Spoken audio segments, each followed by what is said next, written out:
인터넷 인기 뉴스를 콕 집어 전해드리는 뉴스콕입니다. 오늘은 이 원숭이에 대한 소식으로 시작합니다. 이 원숭이는 슬로로리스, 100m를 가는데 3시간이 걸릴 정도로 느려서 세상에서 가장 느린 원숭이로도 불립니다. 부산의 한 재래시장에서 이 슬로로리스 원숭이가 또 발견됐습니다. 이번 달 들어 벌써 3번째입니다.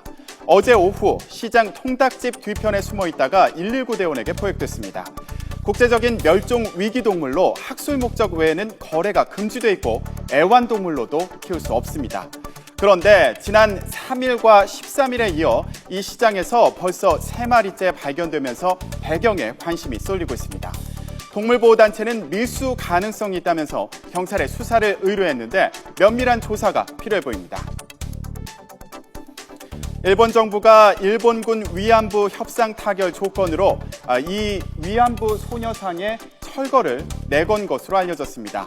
교도통신은 일본 정부가 한국 정부로부터 소녀상 철거에 대한 약속을 받은 뒤에 위안부 피해자 구제기금의 예산을 늘리는 방안 등을 논의한다는 입장이라고 전했습니다.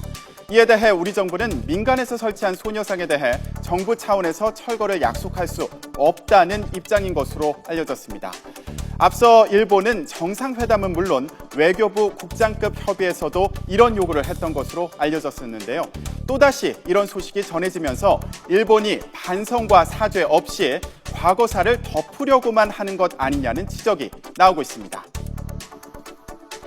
모든 도서의 할인율을 15%로 제한하는 도서정가제가 시행 1년이 돼가고 있습니다.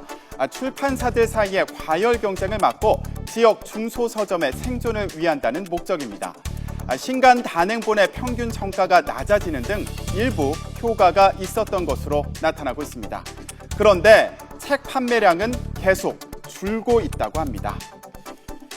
올 상반기 가구당 월 평균 서적 구입비는 17,000원 정도로 역대 최저치입니다. 전년도 같은 기간과 비교하면 10% 정도 떨어졌습니다.